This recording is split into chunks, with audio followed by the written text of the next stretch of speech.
नमस्कार, आपके साथ मैं हूं विद्यानाथ झा। आप देख रहे हैं सवाल पब्लिक का। इटली की प्राइम मिनिस्टर दिल्ली से आज चली गई, लेकिन जाते जाते उनके एक वाक्य की चर्चा पूरी दुनिया भर में हो रही है और यह सेंटेंस प्रधानमंत्री नरेंद्र मोदी के लिए था। यह वो इटली है जहां राहुल गांधी भी आते जाते रहते हैं, लेकिन बात सिर्फ इटली की नहीं है।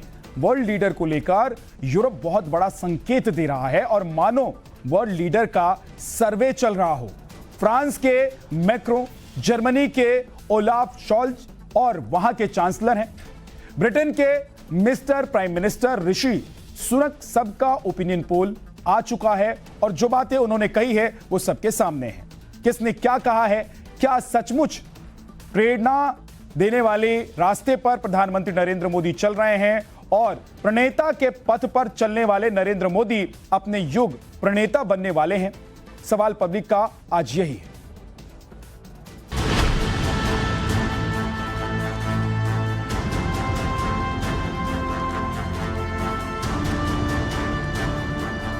The Prime Minister Modi has reached, I think, is the most loved one of all around the world.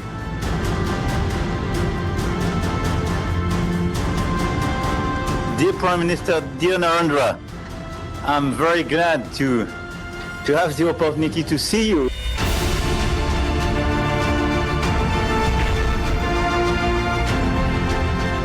A lot has been done in the past years under the leadership of Prime Minister Modi. Naturally, he's a patriot of his country. And his idea of Make in India, it matters.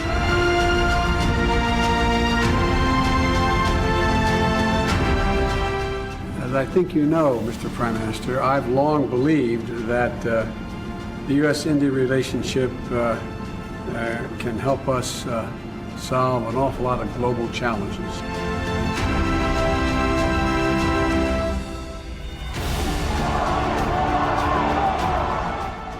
कोई दुनिया की चुनौतियों के solution के लिए मोदी की तरफ देखता है, कोई यूक्रेन रूस जंग के खत्म करने में मोदी की भूमिका खोजता है।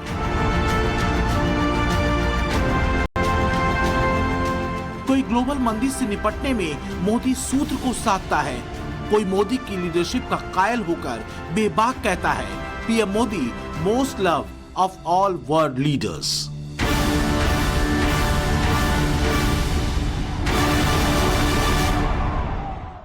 I firmly believe that there's a lot that we can do together, and I'm not sure if this will lead me to the approval rate that the Prime Minister Modi has reached. I think is that the most loved one of all around the world. But I mean, this has really proven that he has been a major leader, and congratulations for that, Prime Minister.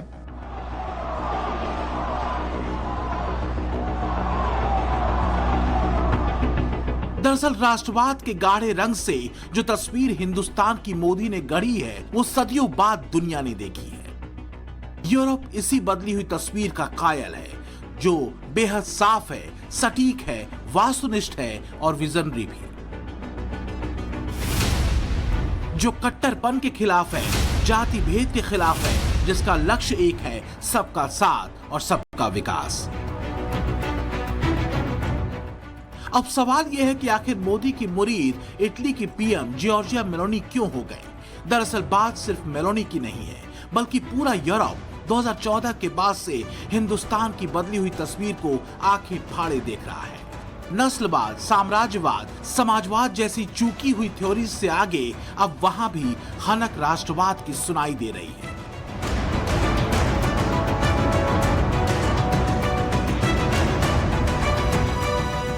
Corona संकट के दौर में पिछले साल Italy की पहली महिला PM के तौर पर मेलोनी को चुना गया, जिनकी राजनीतिक लकीर मोदी की राजनीतिक धारा से मेल खाती है।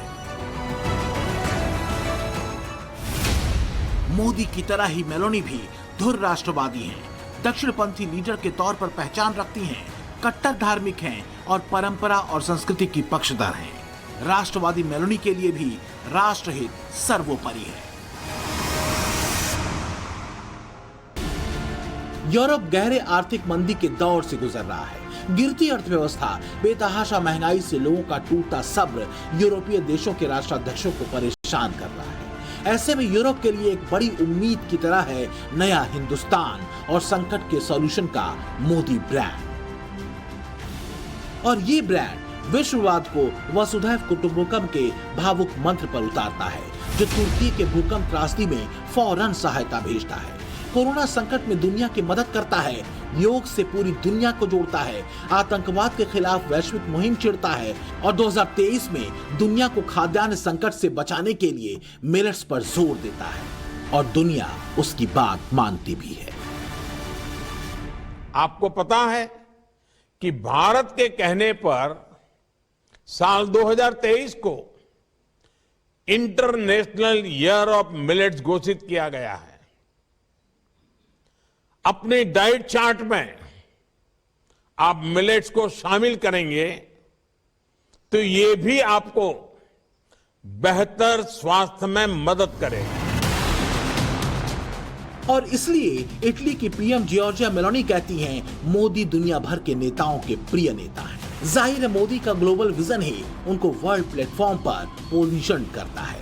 21वीं सदी अगर भारत की सदी है तो 21वीं सदी राजनीतिक नजरिए से दक्षिणपंथी धारा के लिए एक बेहतर अवसर भी है और मोदी इस धारा के एक असरदार और शानदार नेता के तौर पर उभरे हैं। तभी तो सुपर पावर अमेरिका और यूरोप के कई लीडर्स को पीछे छोड़ते हुए मोदी ग्लोबल रेटिंग में लगातार कई वर्षों से टॉप पोजीशन पर बने हुए हैं। 78% की रेटिंग के साथ मोदी पहले स्थान पर हैं, जबकि दक्षिणपंथी धारा की इटली की पीएम मेलोनी चौथे स्थान पर हैं। वहीं अमेरिकी राष्ट्रपति जो बाइडेन 40% रेटिंग के साथ छठे स्थान पर हैं। जर्मनी के चांसलर 32% रेटिंग के साथ 9वें, ऋषि सुनक 10वें और फ्रांस के राष्ट्रपति मैक्रोन 11वें स्थान पर हैं। दुनिया का अगर भारत को देखने का नजरिया बदला है तो इसके पीछे मोदी का वसुधैव कुटुंबकम का वो मंत्र रहा है जिसने संकट के दौर में दुनिया का साथ नहीं छोड़ा, संकट से जूझा भी और दूसरों को निकाला भी। कोरोना के दरमियान भारत ने जिस प्रकार से अपने आप को संभाला और दुनिया को संभालने में मदद की, एक प्रकार से टर्निंग पॉइंट है। जिस भावनाओं को लेकर के, जिस संस्कार को लेकर के वेद से विवेकानंद तक हम पले बढ़े हैं, वो है सर्वे भवन्तु सुखिनः। ये सर्वे भवन्तु सुखिनः, सर्वे सन्तु निरामया, ये कोरोना कालखंड में भारत ने इसको करके दिखाया है। तो क्या देश की आजादी के अमृत वर्ष में हजारों साल पहले विश्व की व्यवस्था में विराट अस्तित्व रखने वाला भारत एक बार फिर विश्व गुरु बनने की दिशा में आगे बढ़ रहा है? बात सिर्फ डंका पीटने की नहीं है, गुब्बारे में हवा भरने की भी नहीं है, बल्कि आंकड़ों से टकराने की है और भारत की शानदार छवि पर मुहर लगाने की है। एक महीने के भीतर यूरोप के 2 बड़े देशों के राष्ट्राध्यक्ष मोदी से मिल चुके हैं। पहले जर्मन चांसलर ओलाफ शोल्ज और फिर इटली के प्रधानमंत्री Giorgia Meloni.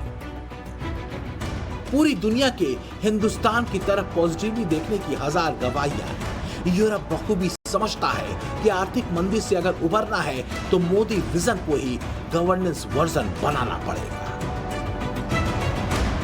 Today, Narendra Modi is one of the most powerful people on this planet as Prime Minister of India. Today, India has the presidency of the G20. Today, India has a vision in the next 25 years to be the second largest economy in the world with a GDP of $32 billion. The Indian Express has left the station. It is now the fastest train in the world, the fastest growing major economy in the world. The UK must be the closest and trusted friend of partner of India in the decades ahead. और इसलिए global leaders के बीच Modi loved leader हैं। पर बात इतनी भर नहीं है। यह भरोसा एक दिन या कुछ महीनों या सालों में नहीं मिला है। मोदी पर विश्व का यह भरोसा संकट के दौर में सटीक प्लानिंग की वजह से मिला है, खासकर वो संकट जिसने पूरी दुनिया को बदहाली के मुहाने पर ला खड़ा किया था। कोरोना की महामारी से भारत न सिर्फ खुद उबरा बल्कि दूसरों को भी उबारा। चीन की दादागिरी का मुंह तोड़ जवाब दिया। मोदी के विजन ने ही दुनिया में भारत को 5वीं बड़ी अर्थव्यवस्था बनाया। आतंकवादी घटनाओं को कंट्रोल किया। भारत 2.0 का शानदार इंफ्रास्ट्रक्चर खड़ा किया और एक साफ संदेश दिया, दोस्त का दोस्त और दुश्मनों का दुश्मन। दुनिया याद करे तो मेरे देश को याद करे, मेरे देश के भविष्य को देखें, मेरे देश के लिए दुनिया गर्व से कहें, ये एक देश है जो मानव कल्याण का रास्ता दिखा सकता है। विश्व को संकटों से बाहर निकालने का सामर्थ्य इस धरती में है, ये दुनिया को पता चले। मोदी पर भरोसा ही वो वजह है जिसने G20 की अध्यक्षता भारत को दी है। वैसे भी मोदी की दोस्ती के कायल सुपर पावर अमेरिका और रूस के राष्ट्राध्यक्षों बाइडेन और पुतिन से लेकर फ्रांस के राष्ट्रपति मैक्रोन और ब्रिटेन के प्रधानमंत्री ऋषि सुनक तक हैं। Dear Prime Minister, dear Narendra, I'm very glad to have the opportunity to see you, even this is just through this VTC, but after our meeting on the sideline of the G20 in Bali and the great discussion we had together. And I want to congratulate you, your ministers present here, and our two CEOs, dear Chandrasekaran and dear Mr. Fori, for this new success. Modi एक पल में लोगों को अपना मुरीद बनाते हैं। एक कट्टर राष्ट्रवादी दोस्त के तौर पर मोदी ग्लोबल पहचान बना चुके हैं और ये पहचान ऐसी है कि यूरोपीय देश मौजूदा आर्थिक और सामरिक संकट में मोदी की तरफ देखते हैं। मोदी से दोस्ती के लिए किसी भी हद तक जा सकते हैं। इसे ऐसे समझिए कि ब्रिटेन की महारानी कैमिला के ताज से कोहिनूर हीरा उतर गया, क्योंकि ब्रिटेन नहीं चाहता कि भारत से संबंध खराब हो। ब्रिटेन भारत के साथ मजबूत पार्टनरशिप को बेकरार है। तो जो खुद को लीडर साबित करने के लिए बेचैन फिर रहे हैं, उनको ये तस्वीरें देखनी चाहिए कि वास्तव में मोदी द ब्रांड क्यों है। पिछले करीब एक दशक में ब्रांड मोदी गुजरात से निकलकर देश में छाया और अब दुनिया में छा रहा है। कहने और करने का कमिटमेंट उसे ग्लोबल लीडर्स का लव्ड लीडर बना रहा है। Bureau report, Times Now, Navbharat. Modi प्रणेता की बात कर रहे हैं, उस पर दुनिया भर में चर्चा भी हो रही है, लेकिन राहुल गांधी भी दुनिया का चक्कर लगाने के लिए निकले हुए हैं। फिलहाल वो लंदन में हैं, कैम्ब्रिज में उन्होंने बहुत कुछ कहा। मोहब्बत की दुकान वाले राहुल, जिन्होंने अपने अंदर के पहले राहुल को मार देने का दावा खुद किया था, अब 24 के मुद्दों की नई दुकान सजा ली है उन्होंने। तो देखिए कि राहुल ने क्या ऊंची दुकान और फीकी पकवान यूं ही कह दिया है या सचमुच इस बार कुछ सबूत लेकर आए हैं। सवाल पब्लिक का यह है कि क्या राहुल मोदी विरोध में वहां चले गए हैं जहां उनकी बातों को देश के खिलाफ लिया जाना चाहिए। राहुल के पुलवामा अटैक को लेकर, कश्मीर को लेकर पंडित नेहरू वाली गलती उन्होंने क्या दोहरा दी है। सवाल पब्लिक का में आज दूसरी एक्सक्लूसिव स्टोरी यही है।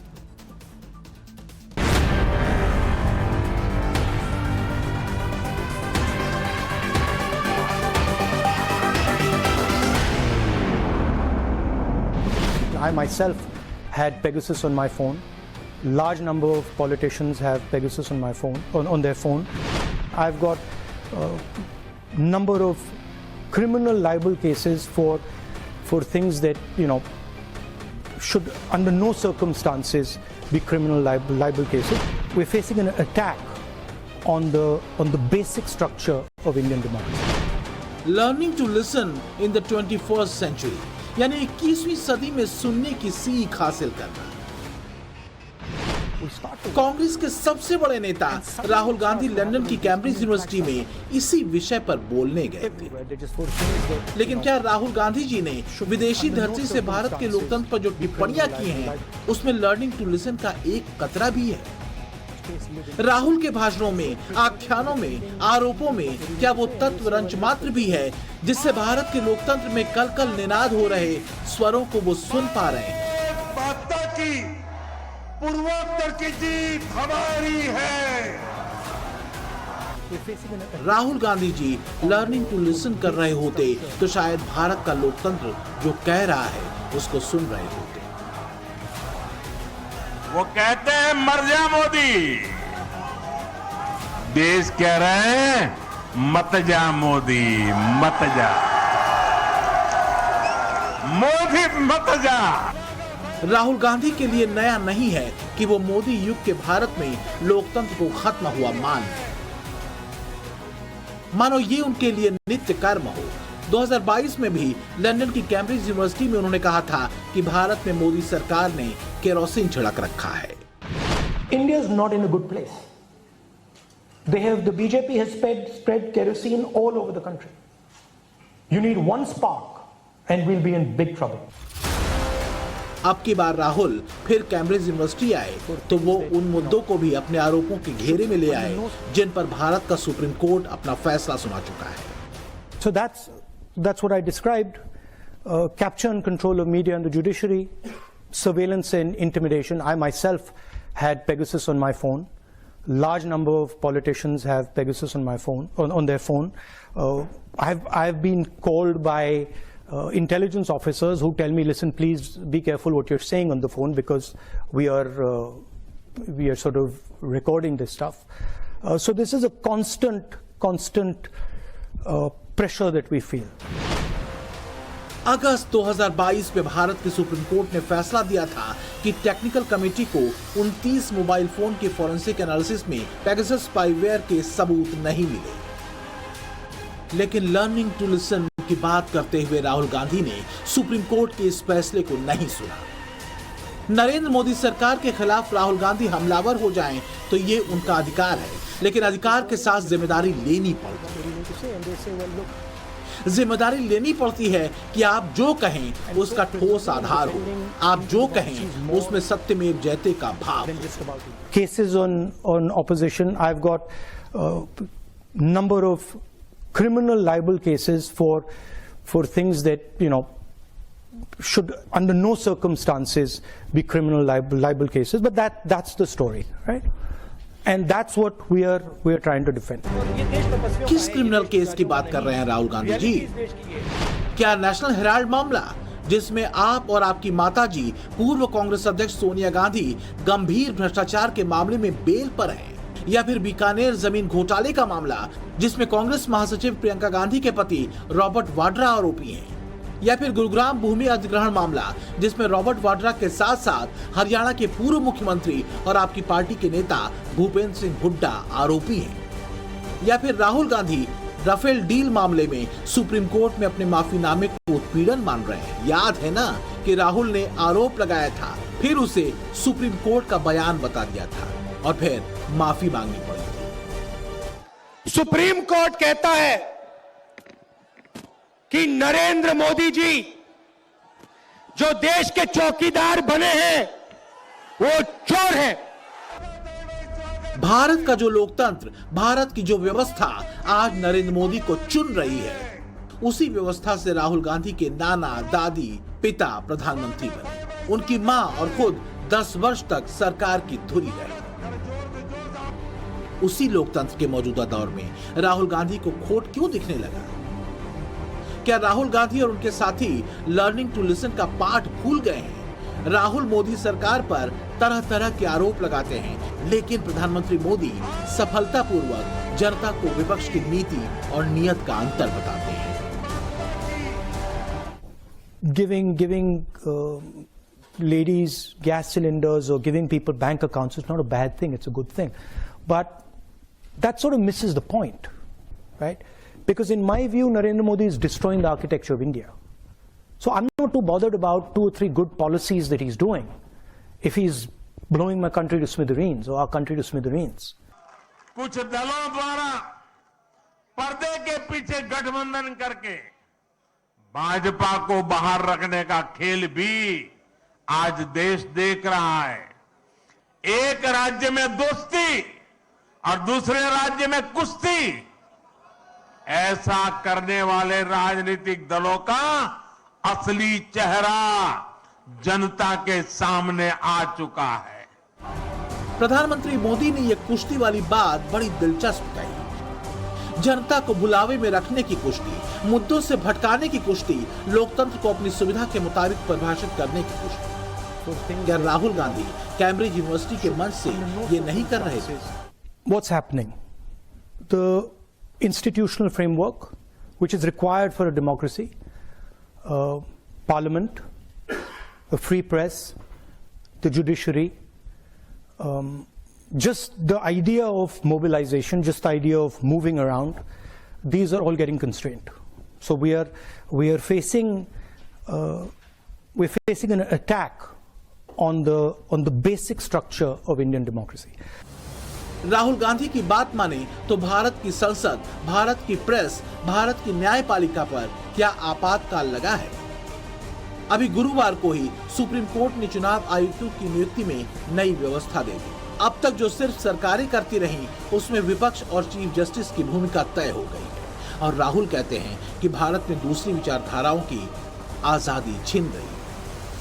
दिलचस्प यह है कि लर्निंग टू लिसन की बात करने वाले राहुल गांधी को भारत के लोकतंत्र में दिक्कत नजर आने लगी। लेकिन लर्निंग टू लिसन कहते कहते इन्हीं राहुल गांधी को चीन की व्यवस्था में हारमोनी भी दिखती है।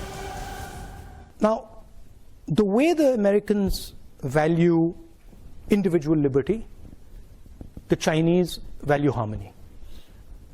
They are not, individual liberty is not central to their idea. Okay, their idea is much more about the society being in harmony. चलिए, अपना अपना विचार है, अपनी अपनी सोच है, अपना अपना नजरिया, लेकिन भारत का लोकतंत्र तो यही सुन रहा है कि चीन में हारमोनी देख रहे राहुल गांधी ने चीन से भारत के जवानों के पिटने की बात कही थी। जिन्होंने 2000 स्क्वायर किलोमीटर हिंदुस्तान का उठा लिया, जिन्होंने हिंदुस्तान के 20 जवानों को शहीद किया, जो हमारे जवानों को अरुणाचल प्रदेश में पीट रहे हैं, मैंने कहा हिंदुस्तान की प्रेस मुझसे इनके बारे में एक सवाल नहीं पूछेगी। सच था। यही राहुल कैम्ब्रिज के लर्निंग टू लिसन में कश्मीर के आतंकवाद को सिर्फ उग्रवाद कहने से काम चला लेते हैं। एक जनता का लोकतंत्र होता है, लेकिन 21वीं सदी में दूसरे देश में पैसों के दम पर सरकारें गिराने वाले जॉर्ज सोरोस का लोकतंत्र भी उगाया है। क्या भारत के लोकतंत्र पर जॉर्ज सोरोस की स्क्रिप्ट राहुल गांधी पढ़ रहे हैं? राहुल कह रहे हैं लोकतंत्र खत्म, राहुल कह रहे हैं टाटा गुड बाय, सब खत्म। इन्हीं राहुल गांधी को लर्निंग टू लिसन के लिए कैम्ब्रिज ले चलने वाले उनके करीबी सैम पित्रोदा ने 1984 के सिख विरोधी दंगों पर कहा था, हुआ सो हुआ। क्या आज राहुल गांधी कह रहे हैं, कहा सो कहा? Bureau report, Times Now, Navbharat. मर्जा मोदी का जवाब है, मोदी ने खुद दिया और उन्होंने कहा कि मर्जा मोदी का जवाब है मत जा मोदी। मोदी तेरी कब्र खुदेगी का जवाब जनता ने दे दिया, मोदी को ही जनता चुनेगी। लेकिन छोटे ओवैसी मार्केट में नया शिगुफा लेकर आए हैं।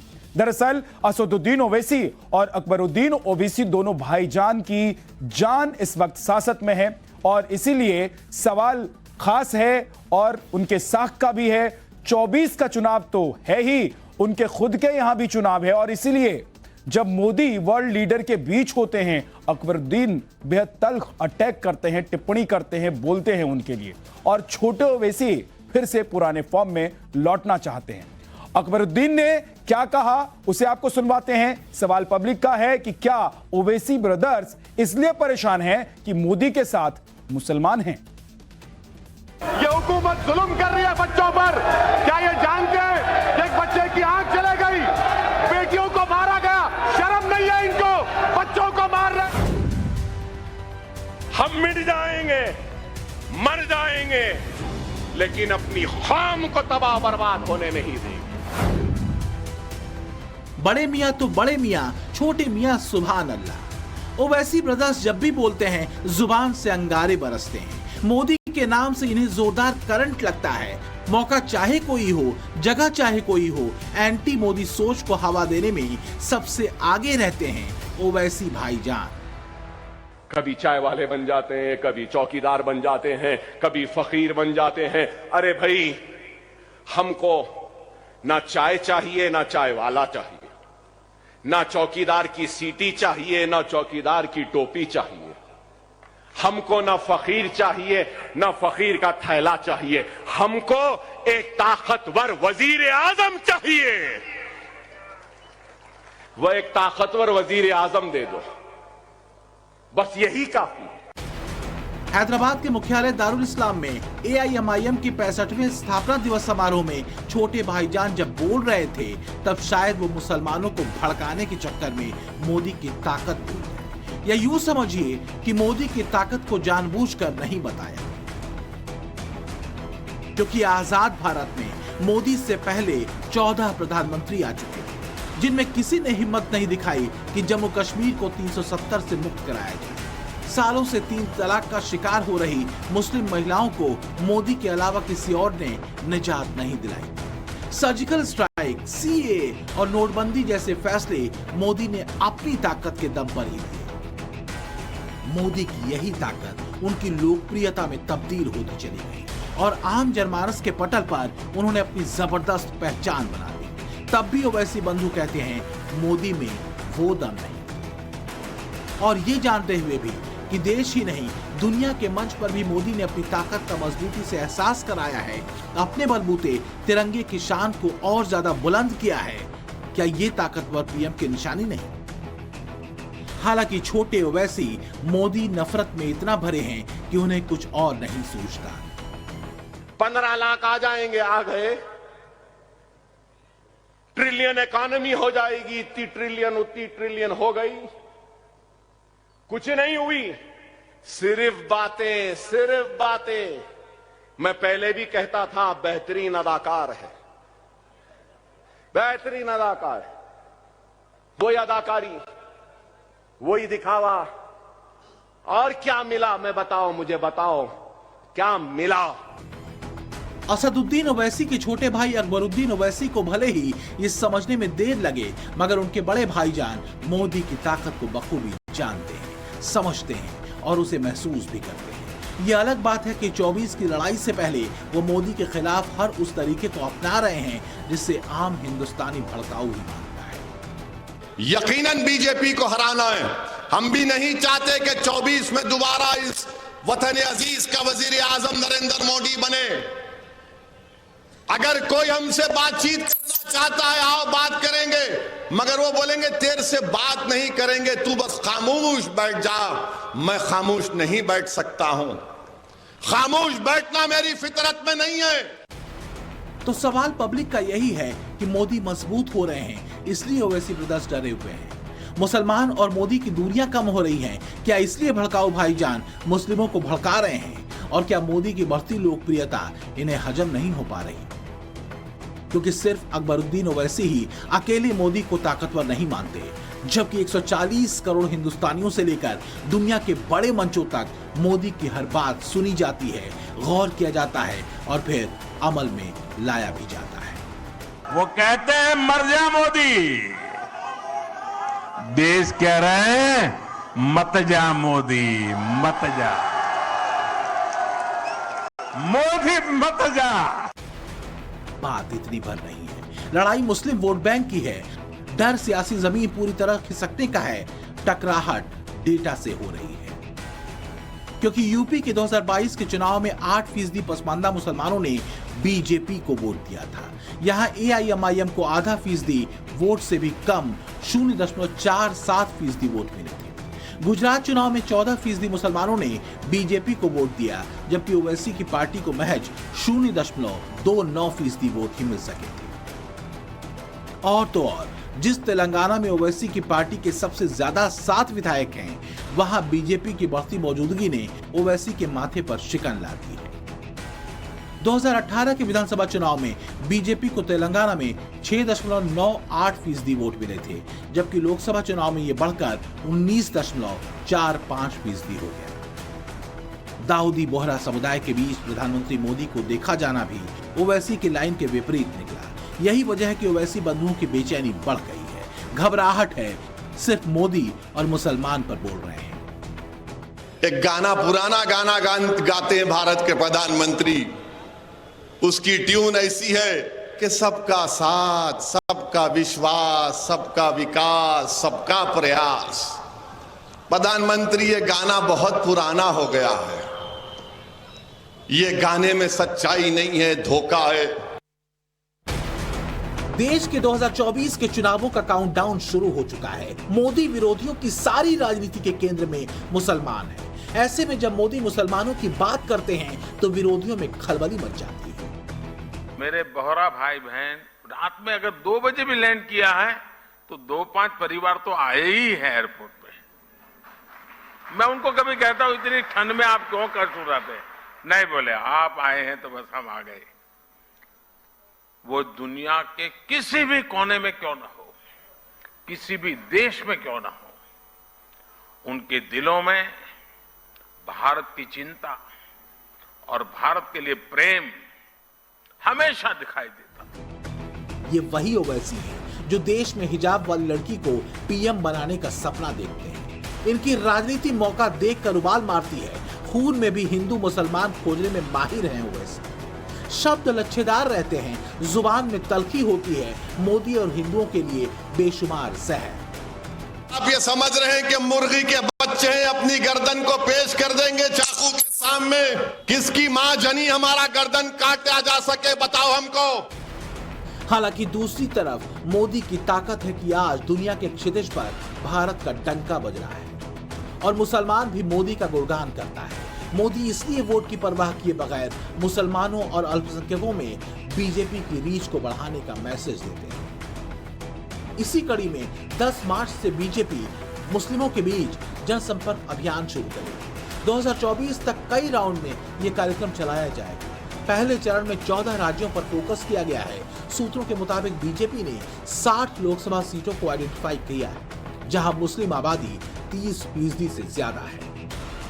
भारतीय जनता पार्टी का अल्पसंख्यक मोर्चा भी देश के प्रमुख शहरों और कस्बों में सूफी और उलेमा सम्मेलन करेगा ताकि मुस्लिम समाज में बीजेपी की पैठ बढ़ाई जा सके। सबसे बड़ा सवाल ये है कि क्या बीजेपी मुसलमानों को अपने साथ ला पाएगी या फिर मुसलमान उनके साथ जुड़ पाएंगे। आप पीछे तस्वीर आप देख सकते हैं कि किस तरह से यहाँ पर काफी लोगों ने अपने अपने पक्ष रखे हैं कि यह अभियान काफी ज्यादा अच्छा है। सबको साथ लेकर चलना बहुत जरूरी है क्योंकि हम एक देश में रहते हैं, हिंदू मुस्लिम हो या सिख ईसाई हो, सभी भाई हैं। उम्मीद करते हैं कि बीजेपी ही आए क्योंकि अच्छा रिजल्ट है उनका। हर जगह प्रोग्रेस है, हर जगह इम्प्रूवमेंट है। इधर वो रोड हो या चाहे एजुकेशन डिपार्टमेंट हो, चाहे तुम्हारा कुछ भी हो, व्हाटएवर इट इज। ये लोग पॉजिटिव होके कुछ सीरियसली साथ आना चाहते हैं तो ये तो हमारे लिए बेस्ट है। हम सबके लिए, मतलब सिर्फ हमारे लिए नहीं बल्कि उनके लिए भी और सभी के लिए बेहतर यही है कि सब साथ आके रहें। प्रधानमंत्री जी हों या कोई अमित शाह जी हों, कोई उनके लिए जनता ने अगर इस लायक पहुंचाया है या इस ओहदे पे वो पहुंचे हुए हैं तो उनके लिए सब लोग बराबर हैं। मुसलमान जो चाहते हैं मोदी वही सोचते हैं। हालांकि इस बीच ओवैसी और तौकीर रजा जैसे लोग आड़े आने की कोशिश करते हैं। मजहब के नाम पर भड़काऊ तकरीरें दी जाती हैं। तौकीर रजा ने ऐलान किया है कि 15 मार्च से तिरंगा यात्रा निकाली जाएगी। बरेली से रवाना होकर ये यात्रा दिल्ली पहुंचेगी। 17 मार्च को मुरादाबाद में नमाज अदाई की होगी। 21 मार्च को राष्ट्रपति को ज्ञापन दिया जाएगा। इसके लिए देश भर के मुसलमानों को शामिल होने का न्योता दिया गया है। अपनी इसी चेतावनी में तौकीर रजा का भड़काऊ टेप भी बजता है। मोदी के नाम पर मुसलमानों को भड़काया जाता है। हुकूमत खालिस बेईमानी का काम कर रही है। नरेंद्र मोदी हुकूमत के खिलाफ हमारा ये एहतजाज पुरजोर एहतजाज है और हम इस एहतजाज में दिखाएंगे कि हमें मुल्क को ताकत नहीं दिखानी है, हमें प्रधानमंत्री को अपनी ताकत दिखानी है कि हमारे सब्र का जो इम्तिहान लिया गया है, अगर हम सड़कों पे निकलते हैं तो अगर कहीं माहौल ख़राब होता है तो उसकी जवाबदेही, उसकी जिम्मेदारी हम पर नहीं होगी, उसकी जिम्मेदारी हुकूमत पर होगी। मुझे खुशी है कि सदियों की गुलामी ने हम पर जो प्रभाव डाला था, जिस हीन भावना से भारत को भर दिया गया था, अब आज का भारत उससे बाहर निकल रहा है। आज का भारत सिर्फ सोमनाथ मंदिर का सौंदर्यीकरण ही नहीं करता, बल्कि समंदर में हजारों किलोमीटर ऑप्टिकल फाइबर भी बिछा रहा है। तो सवाल यही है कि ओवैसी ब्रदर्स मोदी की बढ़ती लोकप्रियता से बेचैन हैं या फिर मुसलमानों को खुद से दूर जाता हुआ देखकर कुछ समझ नहीं पा रहे कि करें क्या। सवाल बहुत है, मगर इन्हें पढ़ना है तो ओवैसी के चेहरे के भाव को देखकर आसानी से पढ़ा और समझा जा सकता है। और आजकल ओवैसी के यही गर्म तेवर बहुत ज्यादा दिख रहे हैं, मोदी के नाम पर तो बहुत बहुत ज्यादा। दिल्ली से भावना किशोर के साथ bureau report, Times Now, Navbharat. Shivling फट रहा है, क्यों? धर्म क्या कहता है, विज्ञान क्या कहता है? ये एक ऐसी खबर है जो आपको चौंकाएगी, परेशान करेगी अगर आप शिव भक्त हैं। मुंबई से एक रिपोर्ट आई है जिसमें शिवलिंग के फटने की वजह बताई गई है। धर्मगुरु कुछ और ही कह रहे हैं। किनकी बात में दम है, सवाल पब्लिक का की चौथी एक्सक्लूसिव स्टोरी आपको दिखाते हैं।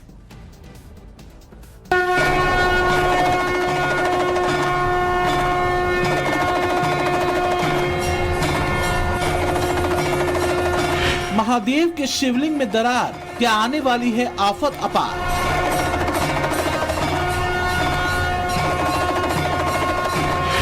शिवलिंग में नजर आने वाली पतली लकीर का रहस्य क्या है?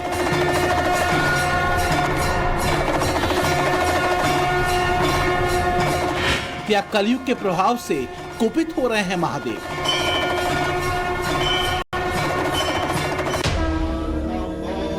एक तरफ जहां देश के प्रधानमंत्री नरेंद्र मोदी महादेव की अनहद भक्ति में डूबे हैं, बनारस से लेकर उज्जैन तक शिव नगरी का कायाकल्प करने में जुटे हैं।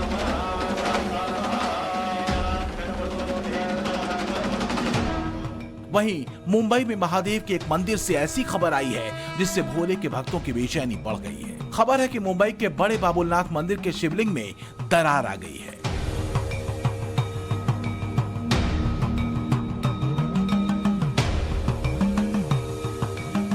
शिवलिंग में नजर आ रही इसी लकीर के चलते श्रद्धालुओं के माथे पर भी चिंता की लकीरें खिंच गई हैं। मंदिर के ट्रस्टी भी शिवलिंग के क्षरण को देखकर हैरान हैं, परेशान हैं। शिवलिंग में दरार आने के बाद मंदिर ट्रस्ट ने कई पाबंदियां लगा दी हैं। मंदिर में पूजा पाठ के नए नियम बनाए गए हैं। सवाल ये कि आखिरकार 350 साल पुराने शिवलिंग में दरार कैसे आई? क्या समय के साथ शिवलिंग पत्थर का क्षरण हो रहा है या इसका कारण कुछ और है? कहीं शिवलिंग में दरार किसी अनर्थ की ओर इशारा तो नहीं कर रहा? क्या देश में और भी किसी बड़े शिवलिंग में ऐसे निशान मिले हैं? सवाल 110 करोड़ देशवासियों की आस्था से जुड़ा है। सवाल महादेव की पूजा स्थली से जुड़ा है। लिहाजा टाइम्स नाउ नवभारत की टीम ने इस खबर को लेकर बड़ी पड़ताल की। 12 ज्योतिर्लिंगों को लेकर भी गहन रिसर्च की, जिसे हम आपको सिलसिलेवार बताएंगे। ये भी बताएंगे कि मुंबई के जिस मंदिर में शिवलिंग में दरार दिखी है उसका इतिहास क्या है, इस मंदिर का पौराणिक महत्व क्या है, दरार पर एक्सपर्ट्स की राय क्या है और इसका वैज्ञानिक आधार क्या है। तो सबसे पहले समझिए कि शिवलिंग में दरार की थ्योरी कब और कैसे सामने आई। दरअसल बाबुलनाथ मंदिर के पुजारियों को शिवलिंग में दरार कुछ महीनों पहले नजर आई थी। पुजारियों ने शिवलिंग में दरार को दिसंबर के महीने में नोटिस किया। इसके बाद पुजारियों ने दरार की जानकारी मंदिर ट्रस्ट को दी। मंदिर ट्रस्ट से जुड़े लोगों ने मामले को गंभीरता से लेते हुए IIT बॉम्बे से संपर्क किया और शिवलिंग के क्षरण को लेकर एक डिटेल रिपोर्ट की डिमांड की। देश के प्राचीन मंदिरों में से एक दक्षिण मुंबई के इस बाबुलनाथ मंदिर के शिवलिंग में दरार आने की खबर से हड़कंप मचा है। ये बाबुलनाथ का मंदिर सोलंकी राजवंश के समय का है, जिन्होंने 13वीं शताब्दी तक पश्चिमी भारत पर शासन किया। बाबुलनाथ मंदिर में ये शिवलिंग 350 साल पुराना बताया जाता है, लेकिन अब इस शिवलिंग में दरार आने लगी है। मुंबई के मालाबार हिल इलाके में मौजूद बाबुलनाथ मंदिर बेहद मशहूर है। मंदिर का शिवलिंग बबूल पेड़ की तर्ज पर होने की वजह से मंदिर का नाम बाबुलनाथ पड़ा। देश विदेश से श्रद्धालु यहाँ दर्शन पूजन के लिए आते हैं, भोलेनाथ का अभिषेक करते हैं, शिवलिंग पर दूध, अबीर, भस्म, कुमकुम और चंदन का चढ़ावा चढ़ाते हैं। और साइंस कह रहा है कि अब यही चढ़ावा शिवलिंग को नुकसान पहुंचा रहा है। IIT बॉम्बे की टीम ने जो प्रीलिमिनरी सैंपल रिपोर्ट मंदिर ट्रस्ट को सौंपी है, उसमें इस बात का जिक्र किया गया है। पुजारियों की शंका का समाधान करने के लिए मंदिर ट्रस्ट ने IIT बॉम्बे से सर्वे कराने का निर्णय लिया। IIT बॉम्बे की प्रारंभिक अध्ययन रिपोर्ट में चौंकाने वाला खुलासा हुआ है और वो खुलासा ये कि केमिकल युक्त मिलावटी दूध, अबीर, गुलाल, भस्म, कुमकुम, चंदन इत्यादि के चढ़ावे की वजह से ही शिवलिंग को क्षति पहुंची है। IIT बॉम्बे की विस्तृत रिपोर्ट मार्च तक आने की उम्मीद है, जिसके बाद IIT बॉम्बे के एक्सपर्ट्स सुझाव देंगे कि आखिर इसका रखरखाव कैसे किया जाए।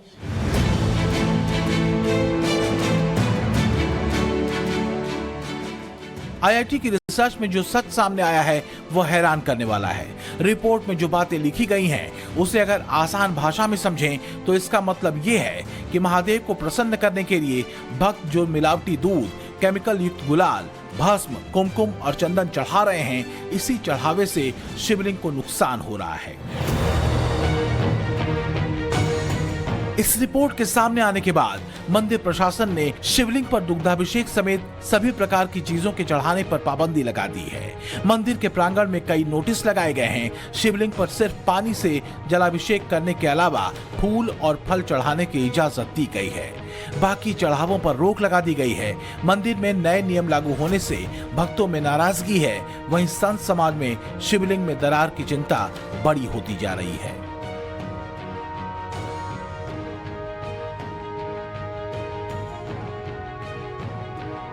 दूध चढ़ाने से ये ध्यान रखना चाहिए कि मान लो केमिकल का दूध है, भगवान को ना चढ़ाना चाहिए। आगे जो बेच रहे हैं उनको भी ध्यान रखना चाहिए, इसी से नहीं तो भगवान से डरे व्यक्ति। भक्तों को इस बात का बहुत ध्यान रखना पड़ेगा, क्योंकि हमारी आस्था के केंद्र ये शिवलिंग आदि जो भी है हमारी श्रद्धा के प्रतीक ये रहेंगे तो ही हमारी विजय होगी। अगर यही नहीं रहेंगे तो हम श्रद्धा आखिर रखेंगे किसके प्रति। शिवलिंग के ऊपर बिल्कुल गाय का दूध चढ़ना चाहिए, यह स्पष्ट है। जल शुद्ध होना चाहिए, यह स्पष्ट है। उनके ऊपर जितने भी पंचगव्य है उसकी अपनी अपनी व्यवस्थाएं हैं, किंतु ये निरंतर ये हो रहा है, ये उचित नहीं है। संत समाज सरकार से मिलावटी चीजों पर कड़ा एक्शन लेने और प्राचीन शिवलिंगों के संरक्षण की मांग कर रहा है, तो वहीं दूसरी तरफ मंदिरों में जो पूजा पाठ के नए नियम बनाए गए हैं उससे कुछ भक्त नाराज हैं। लेकिन कुछ भक्तों का मानना है कि मंदिर के शिवलिंग को संरक्षित करने के लिए जरूरी नियमों को कठोरता से लागू किया जाना चाहिए।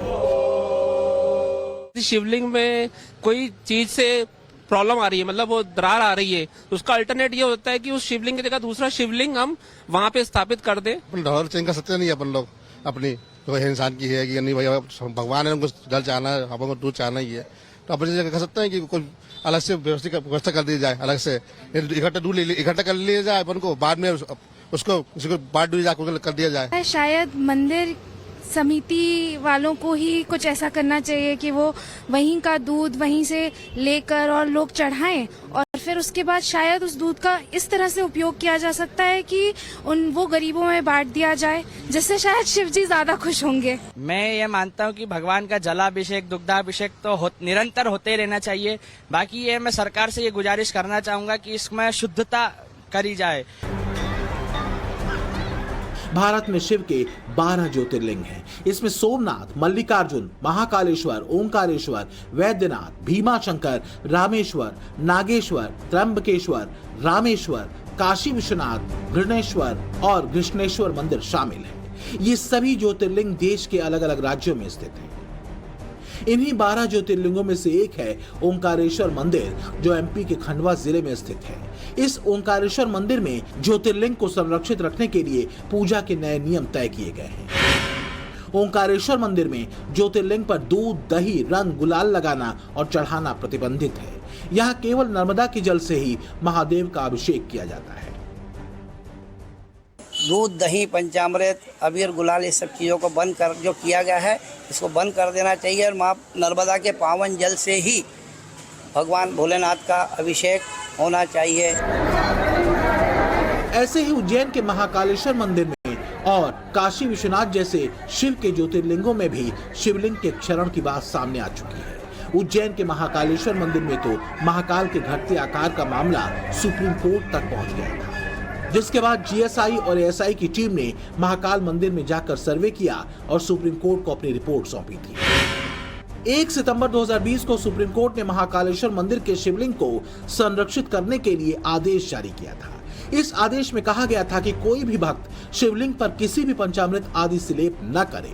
भस्म आरती में इस्तेमाल होने वाली चीजों में pH वैल्यू सही रखी जाए ताकि शिवलिंग संरक्षित रहे। इसके अलावा यह भी कहा गया था कि शिवलिंग पर मुंडमाल का भार कम किया जाए। मुंबई के बाबुलनाथ मंदिर के शिवलिंग में दरार की खबर के बाद एक बार फिर शिवलिंग के क्षरण का मुद्दा भक्त समाज में चिंता का कारण बन गया। होली आने वाली है। काशी विश्वनाथ और बाबा बैद्यनाथ के धाम में होली पूरे उत्साह के साथ मनाई जाती है। मंदिर में शिवलिंग पर गुलाल अबीर चढ़ाया जाता है। लाखों की तादाद में श्रद्धालु काशी और देवघर पहुंचते हैं। ऐसे में मंदिर प्रशासन की चिंता बढ़ी हुई है। फाल्गुन के समय, समापन के समय यहाँ पे अबीर गुलाल का ये पूरा महीना भगवान के ऊपर चढ़ाया जाता है। ये सब बरसों से ये परंपरा बनी हुई है और लोग इसे बड़ी आस्था से, हमारे मंदिर प्रशासन की व्यवस्था रही है। ये जो नियम बताता है, जो यहाँ के हमारे मंदिर के पंडित हैं उनके द्वारा जो व्यवस्था दी जाती है, उसके अनुसार पूरा एक महीना उनके ऊपर अबीर गुलाल चढ़ाया जाता है और पूर्णिमा के बाद फिर से नियम को बदल दिया जाता है। सामान्य जो 11 महीना फिर चलेगा वो परंपरा के अनुसार वो चलता रहता है। इस समय जो इस परंपरा को हम लोग चला रहे हैं, मान रहे हैं, जो इस परंपरा चल रहा है सदियों से, कुछ नियम के तहत, कुछ शास्त्र के तहत इसको चलाया जा रहा है। सबसे बड़ी बात आज के समय में इसमें एक समस्या पैदा हुई है कि जो ओरिजिनल वस्तु का भगवान के ऊपर जो अर्पण किया जाता है उसमें कहीं कहीं कमियां मिल जाती है। लोग, बहुत यात्री आते हैं जो उसको चढ़ाते हैं, उस अबीर गुलाल को भी चढ़ाते हैं, वो 2 नंबर टाइप इस तरह का सामग्री मिल जाता है मार्केट में और वो ला के चढ़ाते हैं। इससे हमारा मूर्ति भगवान जी जो हैं इसमें कई कमियां आने की संभावना बनती है। खबर है कि बाबा बैद्यनाथ मंदिर में भी शिवलिंग का आकार लगातार घट रहा है, जिसको लेकर मंदिर प्रशासन चिंता व्यक्त कर चुका है और जल्द ही प्रशासन मंदिर में पूजा पाठ के नए नियम बना सकता है। मुंबई से राकेश कुमार के साथ ब्यूरो रिपोर्ट, टाइम्स नाउ, नव भारत।